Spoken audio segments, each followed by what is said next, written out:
em um mundo de fantasia. Na verdade, é na internet.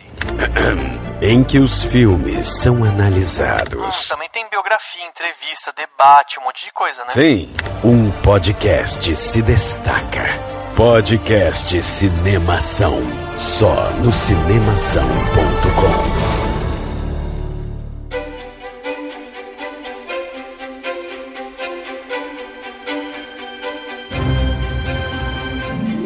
Seja bem-vindo ao podcast Cinemação 306. Eu sou Rafael Arinelli e está aberta a temporada de apostas no cinema norte-americano. Olá, meu nome é Marina Oliveira e Roma para melhor filme no Oscar. Já joguei aqui. Começou a campanha. E eu sou Fernando Machado e Bradley Cooper é bonito, faz solo de guitarra, dirige bem, atua razoavelmente bem. E o que Adam McKay tá fazendo indicado a melhor diretor? E não Bradley Cooper. Fica essa questão. Polêmica. A galera começa Eu sou Daniel Cury e hoje a gente vai falar sobre 2 filmes de pessoas com problemas reais e um sobre White People Problems. Só. Boa. Senti uma cutucada. Maldade. Ai, pois é. Muito bem, meus amigos, estamos aqui no podcast 306 para bater um papo, né, sobre os filmes do Oscar. Pois é, para você aí que não sabe, para você que está acompanhando o Cinemação a partir desse ano, todo ano, começo do ano, a gente tem aqui uma tradição. A gente começa o ano falando sobre as expectativas do que vai vir no cinema, depois a gente mergulha nos filmes do Oscar. Afinal de contas, o Oscar já é agora em fevereiro e a gente dá uma pincelada geral aí nos filmes que estão concorrendo ao melhor filme. A gente fala sobre eles para depois, quando a gente for gravar um episódio sobre o Oscar, a gente conseguir discutir melhor, né? Qual que foi aquele filme que foi escolhido, por que será que foi escolhido e tal. E aí, para quem não sabe, o Oscar acontece agora no dia 24 de fevereiro de 2019 e dos filmes que estão concorrendo, que é Pantera Negra, Infiltrados na Clã, Bohemian Rhapsody, A Favorita, Green Book, Roma, Nasce uma Estrela e Vice, né? A gente já tem aí 2 episódios gravados. A gente tem o podcast Cinemação 261, quando a gente falou sobre Pantera Negra, e a gente tem o podcast Cinemação 297, que a gente falou sobre Bohemian Rhapsody. Certo, Dan? Exatamente. Aí por isso que a gente hoje tá falando sobre Infiltrado na Clã, Roma e Nasce uma Estrela. Então a gente vai falar de 3 filmes, que são os primeiros, né? Os primeiros a serem lançados e tal. No caso do Roma, já tá lá pra todo mundo assistir, né? Assim, na Netflix e tudo mais. E na semana que vem a gente vai falar de A Favorita, Green Book e Vice, né? Então são 3 filmes em cada episódio pra gente dar aquele panorama geral dos filmes e, enfim, da gente discutir um pouco de cada um, pelo menos. Exatamente. Infelizmente, não dá pra falar de tudo, né? Então a gente não vai falar de outros filmes aí que estão concorrendo em outras categorias, né? Tem o A Esposa, tem o do Van Gogh, que é super bacana, tem os filmes estrangeiros que são ótimos, né? Mas a gente sabe que seria mais difícil, enfim, não dá pra... A gente pegou só os indicados ao prêmio, a categoria principal, porque, enfim, temos que fazer escolhas. Exatamente. E isso é uma tradição aqui, a gente sempre faz isso. E aí, para vir bater esse papo aqui, a gente está trazendo 2 convidados que já estiveram aqui. Eu vou começar apresentando aí a Marina, que já esteve aqui com a gente também. No ano passado, né, Mari? Você veio aqui, tava olhando aqui, você gravou com a gente o 260 falando sobre o destino de uma nação e The Post, né? Eu tô fazendo aniversário aqui de participação. Caramba. Porque foi na temporada de Oscar mesmo que eu vim com o Fernando, né? A nossa dupla dinâmica aí das participações. Esse ano eu tô tentando manter as tradições, sabe? Claro. Trazer as galera que sempre vem e tal, pra gente, sei lá, manter, né? De repente, mas isso não significa que você só volta no que vem, tá? A gente promete tentar te trazer durante o ano também. Não foi uma indireta, gente. Eu senti uma mágoa aí nas palavras do Deus. Eu senti. Não, mas que é isso, gente. Eu tô super feliz de estar participando de novo. De vez em quando ainda escrevo uns e-mails gigantescos pra vocês, né? É verdade. Só pra não perder o hábito, mas Tô muito agradecida de estar aqui de novo. Legal. Pra quem não sabe, a Marina Oliveira tá lá no Plano Sequência, um podcast aqui, irmão do Cinemação, inclusive que tem os dois, né, a Marina e o Fernando. O Fernando já é da casa, é autor aqui. A gente tem alguns títulos, né, pros autores do Cinemação. Tem o Cauê, que é o nosso garoto prodígio, o Fernando é o nosso galã aqui, né? Então é o cara que tá aí tudo que é mídia, tá aí se promovendo e tal, indo pra eventos sociais e tal. Então o Fernando é essa pessoa maravilhosa. O Fernando, você piscou, tem um site novo, um canal no blog. Eu falo assim, se o pessoal deixar a porta aberta, eu entro mesmo. Exatamente. Fê, obrigado também, viu, por estar aqui com a gente, mantendo essa tradição. O Fê já participou de vários podcasts, só para você que tá ouvindo, quiser ouvir mais do Fernando aqui no Cinemação, ele participou de Aquaman, participou lá de filmes que deveriam ser feitos, Animais Fantásticos, vários outros aqui, ele já gravou com a gente. Então, obrigado, Fê, por estar com a gente nesse início de 2019 aí. Cara, que prazer imenso falar com vocês, estar aqui com vocês. E, cara, a Cinemação eu me sinto muito confortável falando aqui. Acho que foi o canal que abriu as portas pra mim pela primeira vez e talvez um pouco arrependido, talvez. De maneira alguma. Cara, deixou entrar, agora aguenta.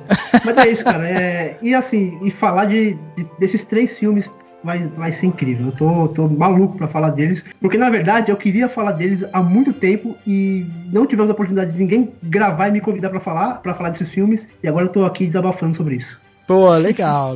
Show de bola. Então vamos lá, gente. Vamos bater esse papo aqui sobre Infiltrado na Clã, Roma e Nasce uma Estrela. A gente vai falar sobre esses 3 filmes. Lembre-se que vai ter spoiler, então você que não viu o filme, esteja preparado. E a gente vai dividir esse episódio, então, nesses 3 filmes, tentar deixar mais ou menos ali um tempo igual para todos os filmes. E vamos contar aí com o seu comentário ao final para dizer o que você achou de cada um deles. Vamos bater esse papo logo depois do quadro Repercussão. Confira o que rolou durante a semana. Eu começo. Agora no Repercussão.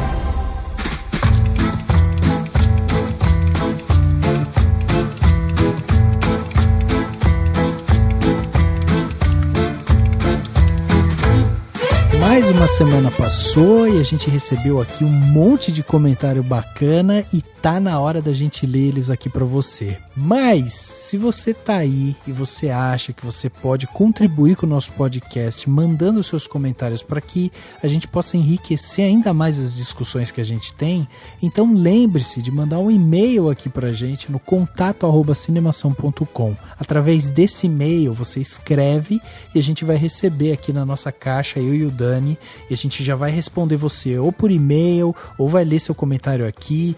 Então manda seu comentário, porque o mais importante é que você saia do armário e fale o que você está achando dos podcasts. Isso ajuda demais a gente a saber se o nosso conteúdo está sendo bom, se está sendo ruim, se de repente tem alguma coisa melhor pra gente fazer, né? Trocar algum tema e tal. Então isso é muito importante. Se você quiser também, a gente tem um portal, o cinemação.com, e lá tá cheio de notícia, tá cheio de trailer, tá cheio de novidade para você ir acompanhar o mundo do entretenimento. Para você ter uma ideia, essa semana a gente lançou lá, para quem não viu, o trailer novo que saiu aí de Frozen 2, por exemplo. Olha aí que maravilha. Se você não viu, se você estivesse lá dentro do Cinemação, você teria visto isso. E a gente tá cheio de artigo bacana que os nossos autores escrevem para você diariamente. Então, quer entrar em contato com o Cinemação? Vai lá, cinemação.com ou através do nosso e-mail contato@cinemação.com.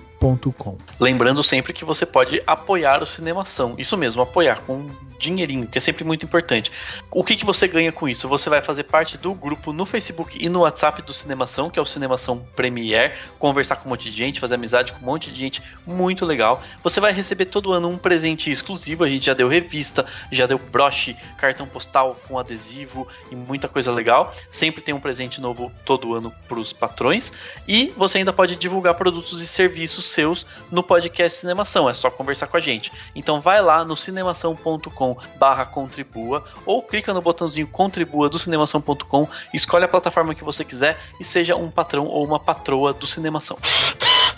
E chegando aqui na parte onde as pessoas saíram dos seus armários e deixaram seus comentários aqui pra gente, temos aqui vários comentários bacanas, mas separamos 2 aqui muito especiais que chegaram aí mais recentemente, né? Tivemos um aqui que chegou antes da gente sair de férias, né? No finalzinho de 2018, a Azebats mandou aqui pra gente. A gente não sabe... É o Asbats. Asbats, não sei se é uma mulher, se é, o que é, mas não, enfim... Mas sempre comenta. Sempre comenta, é isso aí. E mandou esse comentário aqui no podcast 298, onde a gente falou por que nos esquecemos do que vemos nos filmes. E ele falou o seguinte: creio que tudo depende da ligação emocional que a pessoa tenha com o filme. Os personagens, os intérpretes com a franquia, universo ficcional, etc, etc. Como diriam os filmes dos Transformers, por exemplo, podem ser muito questionáveis como obras artísticas. A direção do Michael Bay, de atores, a capacidade de contar uma história coesa, embora não se possa criticar tanto as habilidades técnicas dele com personagens virtuais para visualizar uma cena sem personagens reais e capacidade em trabalho com 3D.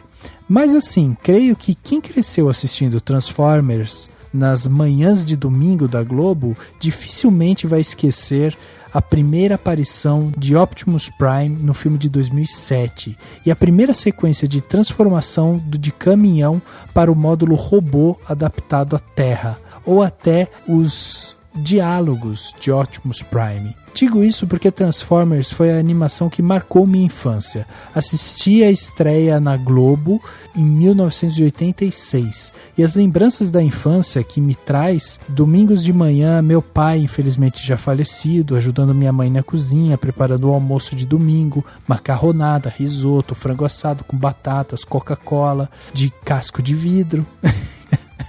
E a minha mãe dizendo para eu largar a TV e ir almoçar. Era isso que eu tinha a escrever. Bom dia, boa tarde, boa noite. Olha que legal aí o comentário do Azebats, que mandou esse comentário justamente mostrando que muitas vezes o que a gente guarda, né, na nossa memória lá do filme e tal, é justamente tem que ter um tempero emocional ali, né? E isso foi uma coisa que a gente discutiu muito naquele podcast, porque realmente às vezes a gente acha que esquece dos filmes, ou porque está assistindo muito, porque tem lá, né, uma quantidade, a gente é exposto a uma quantidade muito grande, mas se existe algum fator emocional envolvido, a probabilidade que você esqueça daquilo é muito menor, né? Exatamente. E por falar em ligação emocional, eu tenho o comentário do Alexandre Rodrigues Assunção sobre o podcast 305 sobre Creed 2, que é mais filme com ligação emocional que Creed 2, né?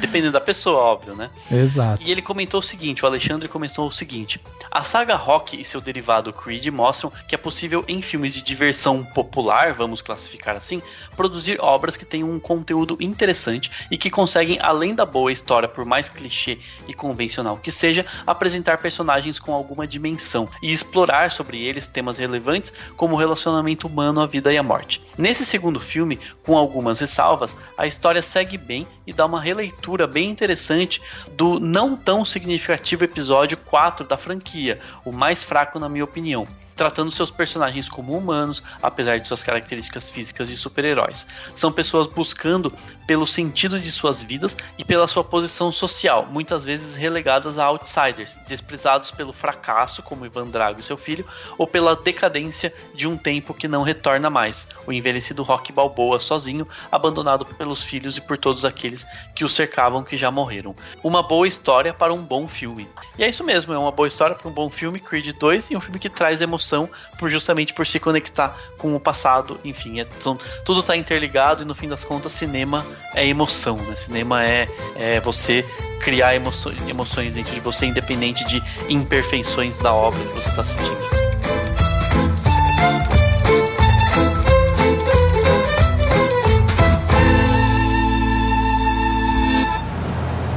There's never been a black cop in this city. We think you might be the man to open things up around here.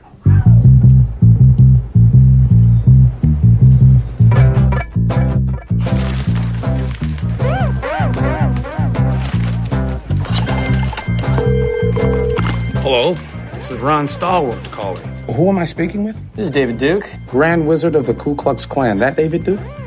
God, last time I checked. What can I do you for? Well, since you asked, I hate blacks.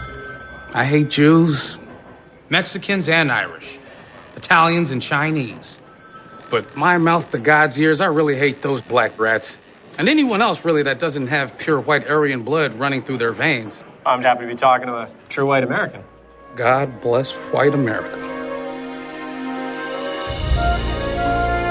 Chegava aos cinemas no dia 22 de novembro de 2018 o filme Infiltrado na Clã. Esse novo filme aí do Spike Lee, talvez o diretor negro mais pesado, mais famoso que a gente tenha hoje na indústria, né? A gente até comentou um pouco isso no último podcast. E esse filme chegou, inclusive, com uma estreia, né? A gente tem aí o John David Washington, né? Filho do Denzel Washington, começando, né, sua carreira por esse filme, já indicado aí a Oscar de melhor filme. E é um filme que teve aí um budget de mais ou menos 15 milhões de dólares para ser feito. E a sua receita mundial já está chegando nos 90 milhões de dólares, ou seja, sempre bom falar esses números para a gente ver o quanto a indústria cinematográfica americana ela é rentável, né? Por isso que é uma indústria, tipo, é um filme que gera mais de 100% de receita em cima do que foi feito, então é incrível, né, um valor desse. Dani, traz pra gente aí, além de Spike Lee, John David Washington, quem mais compõe essa ficha técnica de Infiltrado na Clã? Bom, vamos lá, rapidinho. A gente tem, esse filme tem o roteiro do Charlie Wachtel, do David Rabinovitz, Kevin Wilmot e do próprio Spike Lee, e é baseado num livro do Ron Stallworth, né? Porque afinal de contas isso é uma história real. Ele começa o filme dizendo, né? Baseado numa parada real, né? Uma coisa assim. This joint is based on some real shit. Uma coisa assim. E, enfim, o roteiro é esse. A trilha sonora desse filme é do Terence Blanchard, que fez a trilha do Esquadrão Red Tails e do A Última Noite, que é o outro filme do Spike Lee. A montagem é do Barry Alexander Brown, que é o montador lá do Spike Lee. Ele fez o Faça a Coisa Certa, o Old Boy e tudo mais. A fotografia desse filme é do Chase Irving, que fez a fotografia do Passover, que foi o filme anterior do Spike Lee, fez uma dos trabalhos mais famosos dele, desse fotógrafo, né? É a fotografia do média-metragem, enfim, né, da produção da Beyoncé Lemonade, né? Da Beyoncé. No elenco, além do John David Washington, a gente tem a Laura Harrier, o Alec Baldwin e o Adam Driver como os principais nomes. Tem, claro, muitos outros atores, mas os principais nomes são estes. Uma ficha técnica até modesta, né? Porque também é um filme que não tem, assim, tipo, um budget tão enorme, né, para um filme. Sim, é relativamente tudo modesto nesse filme, né? O Spike ele manteve, né, a galerinha, uma turma que tá sempre trabalhando com ele, e o roteiro, pelo que eu vi, são roteiristas bastante, que não tem tantos trabalhos, pelo menos não que a gente encontre com facilidade, então eles são novos ou estão no mercado, mas não necessariamente fazendo tantos roteiros assim. E a gente tem, né, como eu falei, a estreia, né, do filho do Denzel Washington, e vou dizer pra vocês, tinha momentos no filme, assim, que eu assistindo, olhava lá pro John David Washington e falava, mas você tem a cara do seu pai, hein? A cara e a voz, né? Muito parecido. Ele tem momentos, assim, que ele lembra muito o Denzel Washington mais novo e tal. Eu achei impressionante isso. A fisionomia, né? Não é bem a estreia, assim, né? Claro, ele já fez algumas coisas, mas o primeiro grande filme, o primeiro filme de grande repercussão e que ele é protagonista, creio eu, né? Então... Exatamente. Agora a gente está falando de um diretor negro, com protagonista negro, também falando sobre um assunto que tem muito a ver, né, com a sociedade negra americana, e eu queria que a Mari trouxesse aqui pra gente a sinopse, então, sobre o que fala Infiltrado na Clã. Mari. Em 1978, Ron Stallworth, John David Washington, um policial negro de Colorado, conseguiu se infiltrar na Ku Klux Klan local. Ele se comunicava com os outros membros do grupo através de telefonemas e cartas. Quando precisava estar fisicamente presente, enviava um outro policial branco no seu lugar. Depois de meses de investigação, Ron se tornou o líder da seita, sendo responsável por sabotar uma série de linchamentos e outros crimes de ódio orquestrados pelos racistas. O que eu acho mais legal nessa sinopse, já entrando um pouco no filme, é exatamente o final, né? Ron se tornou o líder da seita. E aí você fala assim, mas quem é Ron? Ué, o Ron Stallworth. ué, quem é o Ron Stallworth? É o John David Washington, mas ele é negro, ele virou líder da seita, tipo, a própria sinopse já traz, né, uma brincadeira com isso, né? E é muito legal como que, já entrando no filme, assim, ele conta essa história no meio, ele começa com um princípio de tudo, né, a cena de um filme, mas que conta lá a história da... Não lembro nem agora se foi a guerra da... Eu sempre confundo, da secessão, a guerra civil, etc. Mas, enfim, a guerra que era muito a separação, né, demonstrava muito a separação entre os americanos sulistas, escravagistas, os americanos e o pessoal do norte, né, mas, enfim, um pouco menos racista, no mínimo. Então o filme começa com essa cena mostrando o passado, conta essa história pra gente e depois mostra cenas do presente, porque o fim dele, né, já dando aqui o spoilerzão, são cenas reais daquelas manifestações em Charlottesville, do Trump minimizando essas questões e tal. Então é muito pesado isso, né? Porque ele basicamente diz assim, ó, teve um começo, isso tudo, vou te contar essa história e vou te mostrar que as coisas não se resolveram e não estão totalmente resolvidas, porque, né, no final ele dá um tapa na cara, né? Foi um tapa na cara pra mim, assim, foi muito louco. Eu acho que esse filme tem um discurso bem claro, assim, eu acho que o Spike Lee, ele deixa bem claro o que ele quer dizer. E aí, retomando um pouco o que o Rafael tava falando, assim, da sinopse, né, o absurdo disso tudo, assim, é um cara negro se tornar, né, entre aspas, ali o líder da seita local. Eu acho isso um quesito muito interessante desse filme, assim, porque o Spike Lee, ele vai trabalhar essa ironia, esse absurdo, de uma maneira muito real, porque por mais absurdo que seja, esses grupos ainda existem, né? Existiam naquela época, a história aconteceu, mas ele consegue equilibrar muito bem esse absurdo com o drama. Eu acho muito bom como quando são os brancos ali, né, falando aqueles absurdos, aquelas coisas odiosas e racistas, né? Ele trata essas pessoas como idiotas, sabe? É um bando de otário mesmo. E é sempre muito cômica a cena. Mas quando você tá vendo cenas de racismo mesmo, a maneira como o policial é maltratado na própria corporação dele, ali não tem comédia, sabe? Ali é papo sério mesmo, não é pra você ficar fazendo chacota com isso. Então, aqui nesse filme eu vejo o Spike Lee, assim, bem equilibrado nesse quesito entre o humor, o absurdo, o quase fantástico, de tão absurdo que é, e o drama, assim, o realismo e a história real que ele quer trazer, assim. E é bem interessante mesmo ele introduzir essas cenas no final, é até meio didático, assim. Tipo, isso acontece há muito tempo e não é porque a gente tá em 2019 que isso parou de acontecer. E nem tá tão velado quanto era alguns anos atrás, né? Esses grupos de ódio às minorias, eles estão muito mais às claras hoje em dia, né? Através das redes sociais, e eles estão alcançando até os maiores escalões aí da política do mundo, de maneira muito bem clara, assim. E ele quis mostrar isso. Não é uma luta ganha, né? Até como o Dan já comentou. Não, e tem uma coisa no tom do filme que foi o que mais me chamou a atenção. Assim, eu gostei muito como é um filme cínico, sabe? Ele é cínico. Ele debochado. Né? Debochado, exatamente. Você vai assistindo ele e ele vai te trazendo uma sensação proposital, né? Que o Spike Lee cria, de ser realmente uma coisa quase que fantasiosa, quase que uma alegoria à realidade ali e tal. Então, tipo, ele traz uma brincadeira com esse cinismo de que você que está assistindo fica pensando, não deve ter sido assim. Imagina não que um cara ser, né? Chegou a ser líder do KKK lá em algum lugar, não é possível e tal. Mas é muito louco a gente ver isso, né? Tipo, ele tem esse cinismo, inclusive é um cinismo que faz um paralelo legal com o cinismo do Dear White People, né? Da série e do filme também. Acho que é uma forma de olhar, tem horas que não tem como você olhar para essa situação, para todo o racismo e tudo, e não ser cínico, né? Que talvez seja meio que quase que uma resposta automática para você tentar sobreviver a tudo isso, né? Mas eu acho interessante como que, assim, o filme é cínico, quase como que te dizendo assim, cara, olha que absurdo isso que realmente aconteceu, porque é uma história, né, baseada em fatos mesmo, né? Ela realmente aconteceu, né? Aqueles fatos aconteceram. E aí você pensa assim, nossa, que absurdo, um cara... sabe, o que é o absurdo? O que é mais absurdo? Um policial negro conseguir se infiltrar na Ku Klux Klan, ou o simples fato de que a Ku Klux Klan existiu e ainda existe, entendeu? De certa forma. Então, do tipo assim, cara, olha que absurdo. Ela uma organização desse tipo existe. Tipo, existiu e na época ela era legalizada, né? Ela se anunciava no jornal sem problema nenhum. Nossa, hoje, pelo menos, você não...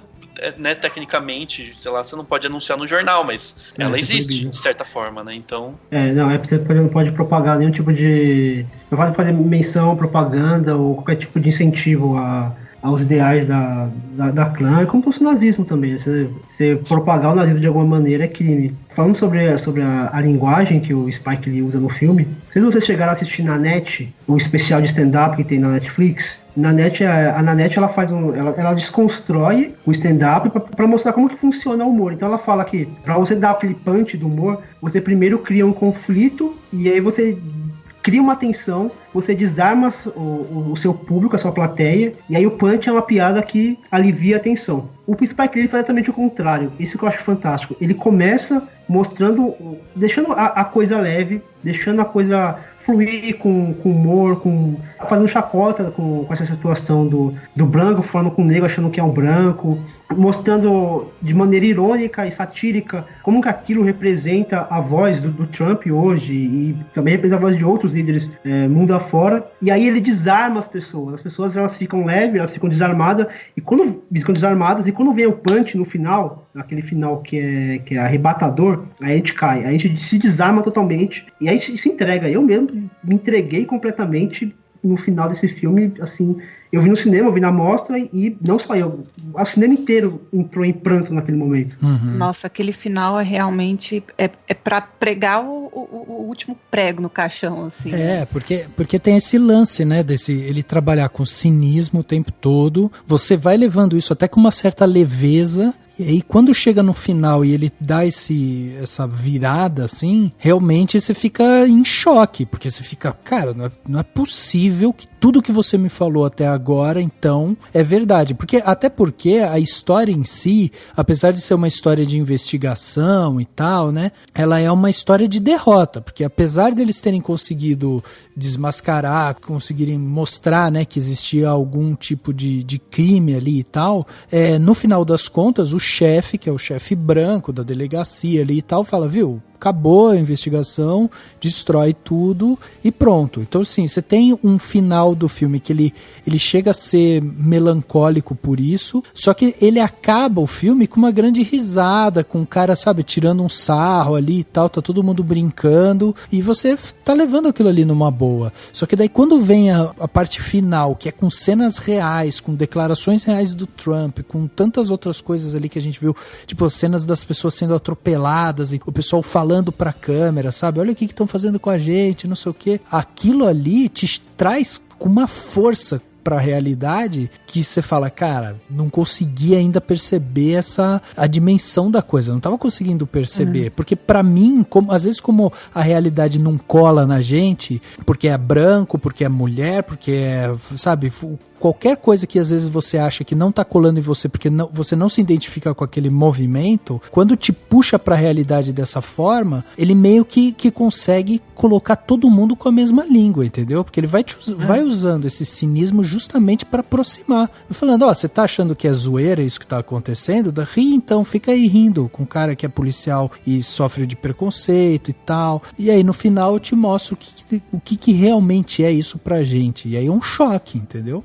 Eu acho que tem dois momentos do filme que o Spike Lee ele dá uma pedrada assim, quando ele tá desarmado, que é a cena onde aquelas pessoas estão atirando ali naquelas placas, e assim, assistindo o filme você vê as placas, mas não dá muita atenção. Quando o Ron chega perto, que a gente vê que são placas que simulam negros correndo, e aquelas pessoas, aquelas placas fuziladas, e ele passando ali, e aí aquela trilha que abaixa, e vem aquele solo de guitarra bem ao fundo, assim. Aquilo tem ali. aquele discurso de um dos líderes dos Panteras Negras, lá daquele senhorzinho, que ele conta de um amigo dele que foi linchado. Aquilo é muito tenso também. E aquilo é uma história real, né?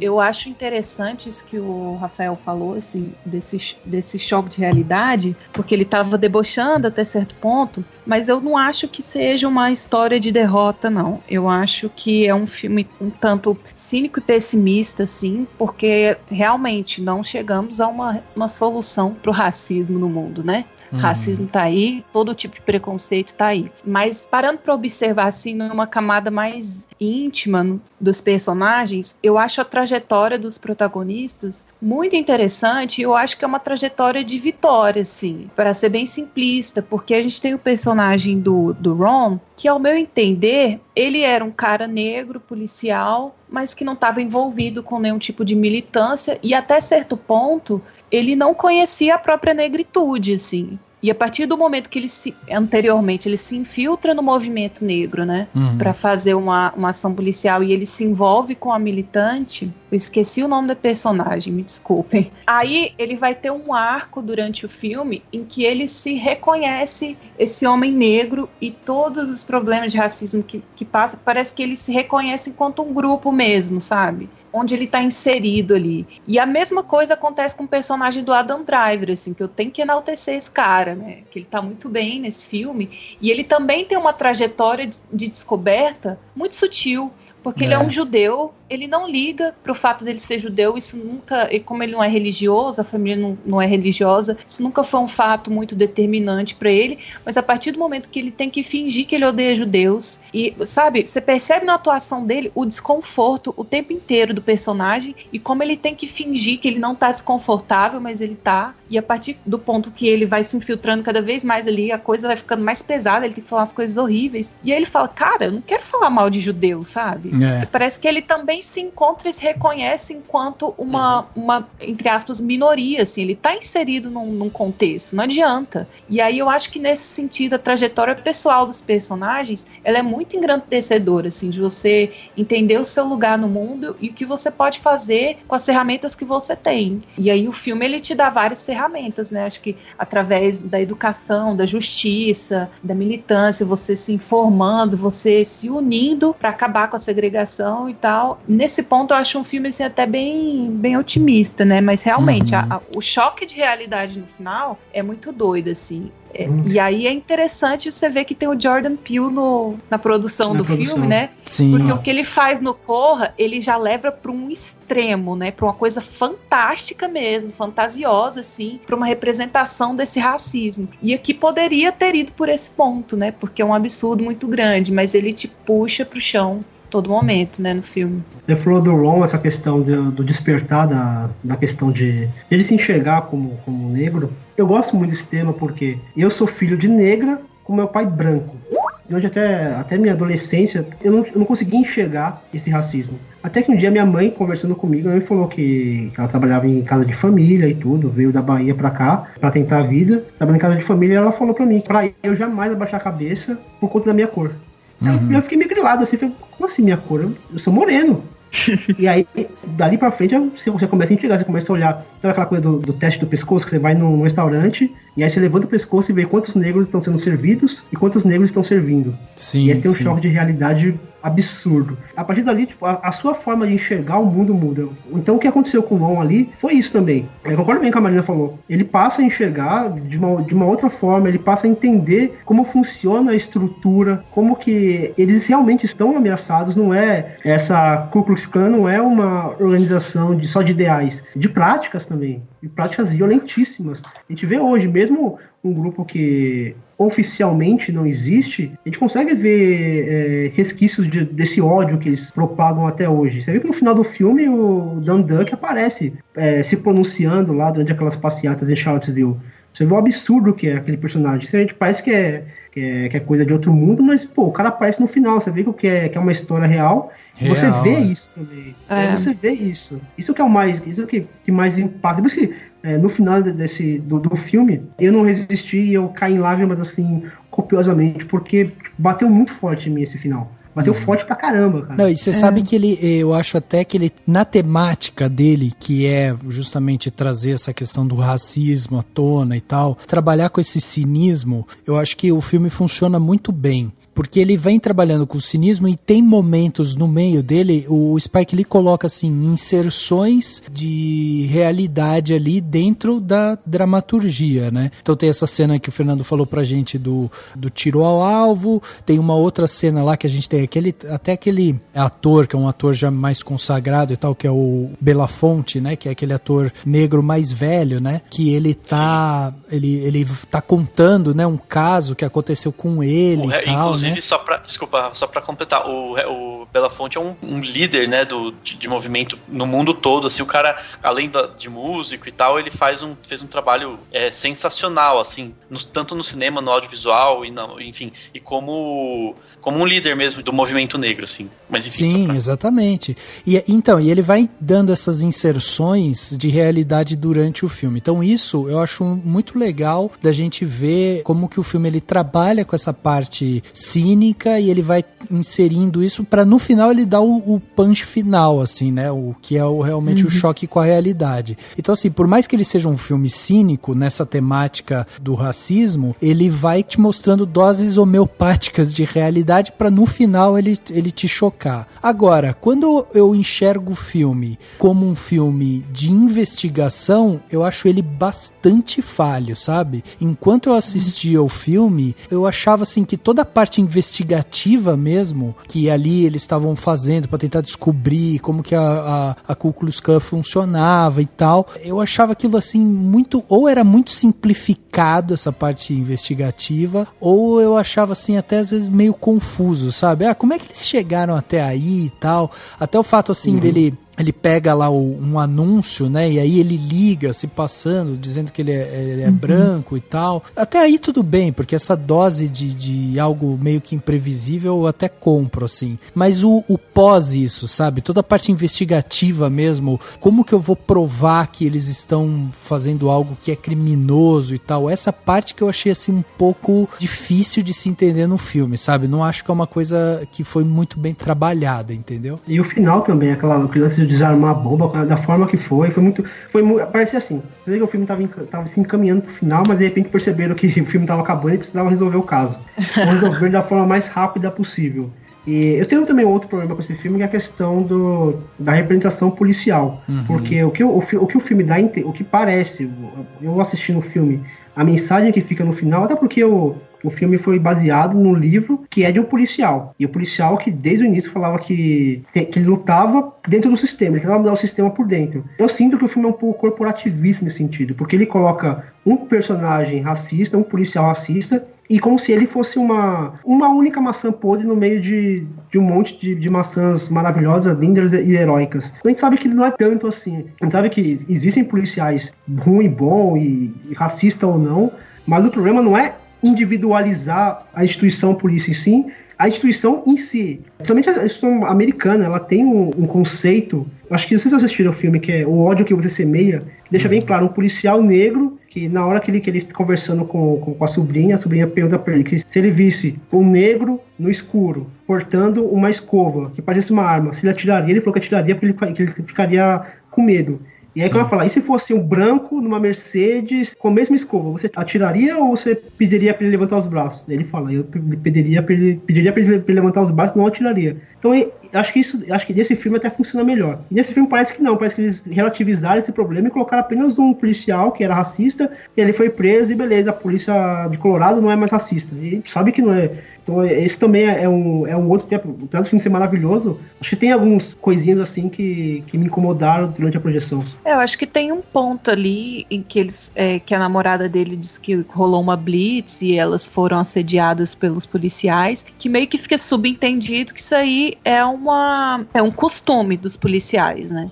Que sempre acontece esse tipo de coisa. Mas realmente parece que é muita coisa para você resolver, para você trabalhar e desenvolver profundamente em menos de 2 horas de filme, né? Uma coisa que me incomoda um pouco, assim, que é um dos únicos personagens que eu achei que não foram bem trabalhados, que é um dos membros da Ku Klux Klan, que ele fica duvidando do Adam Driver do filme inteiro, sabe? Ele é bem imprevisível, assim. Eu acho que o Spike Lee, em alguns momentos, consegue construir essa tensão da gente não saber o que esse cara cara vai fazer e tal, dele ficar ameaçando. Só que eu acho ele meio caricato, sabe? Sim, alguns dos membros da clã são bem caricatos, assim.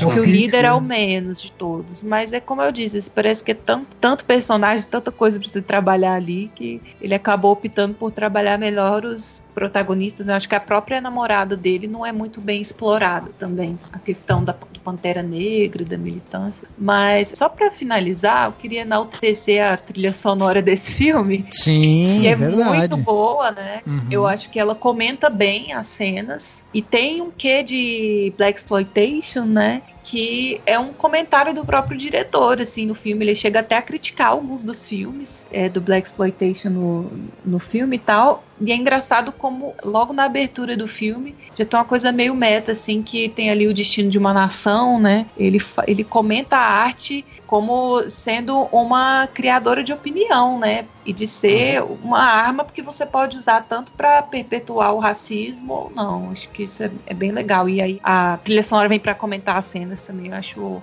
muito pontual isso daí. Eu acho que a trilha é realmente um dos pontos fortes. Eu ia até perguntar para vocês, porque o filme ele tá indicado em outras 6 ele tá indicado em 6 categorias, né? Então ele tá indicado a melhor filme, tá indicado com melhor direção com Spike Lee, tá indicado a melhor edição e montagem, tá indicado a melhor ator coadjuvante com Adam Driver, tá indicado a melhor roteiro adaptado e melhor trilha sonora. Então a Mari até trouxe aqui pra gente essa questão da trilha, e eu queria saber de vocês, porque assim, roteiro adaptado, né, é uma coisa que a gente não consegue avaliar tanto assim, mas o que você acha da indicação de melhor edição e montagem? Indiretamente é isso que eu ia comentar. Eu ia comentar a questão de como o final do filme é tenso de uma maneira na medida certa, né? Não é uma coisa no sentido de filme de ação. E isso é muito, obviamente, em função da montagem.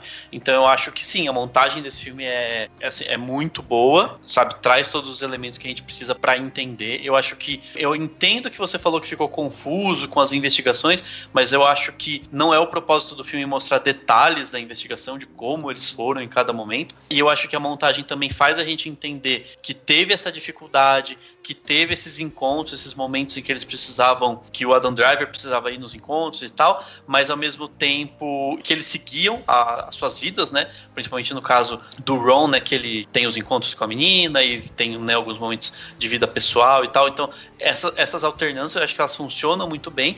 E aí, aliado justamente com uma boa trilha sonora, eu acho que o filme consegue ir construindo, né? Esses momentos mesmo. O próprio cinismo dele é todo feito muito com base na montagem, né? Na troca das cenas e tal, pra fazer os momentos de comédia. Tem um momento que eu acho que é muito legal, que é quando tá mostrando o pessoal quase que hipnotizado por aquele líder dos Pantera Negra, né?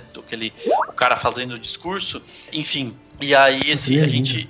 a cena é linda e aí você vê, né, os rostos se aproximando e as pessoas meio que uma coisa se juntando, esses rostos, como se eles estivessem se congregando, assim. Então eu acho que isso é sensacional, assim, sei lá, eu acho que a montagem é excelente. Eu acho que esse filme tem mais chance de ganhar o Oscar de roteiro adaptado, e tô torcendo por isso. Eu também acho. Por mim, assim, hoje, baseado nos filmes que eu vi, eu só não vi o Vice, né, ainda não vi o Vice, é o que, se eu tivesse que escolher qual filme ganha o Oscar de melhor filme, Infiltrado na Clã receberia o Oscar de melhor filme. Eu sei que ele não vai ganhar, infelizmente, ou não tem chances, pelo menos, mas é isso, assim, eu acho que a montagem dele é excelente, assim. Eu gosto da montagem. Assim, um problema que é uma coisa que o Dan falou do Vice, que é uma coisa que eu não gosto do Vice, que é exatamente da montagem, porque, por exemplo, você pega toda a construção do humor. Vamos pegar uma cena, por exemplo, a cena que até tá no trailer, que é a cena do primeiro contato do Ron com o Walter lá da clã, que aí ele começa a falar, e aí fazendo aqueles absurdos, e aí a câmera ela vai jogando pra aqueles policiais, o Adam Driver, aquela galera que tá toda ali, e eles vão se virando aos poucos, e vão olhando, e a cena ela não faz questão de ficar cortando o tempo inteiro, fixa na expressão de surpresa, eles são atônicos daquela situação, e aí eles voltam pro John David Washington, que ele tá com aquela cara sarcástica, ele tem uma cara muito, muito debochada. Sim. E aí ele corta pro Walter, que realmente tá acreditando no que ele tá falando. Então essa montagem funciona porque dá tempo pra você rir da situação.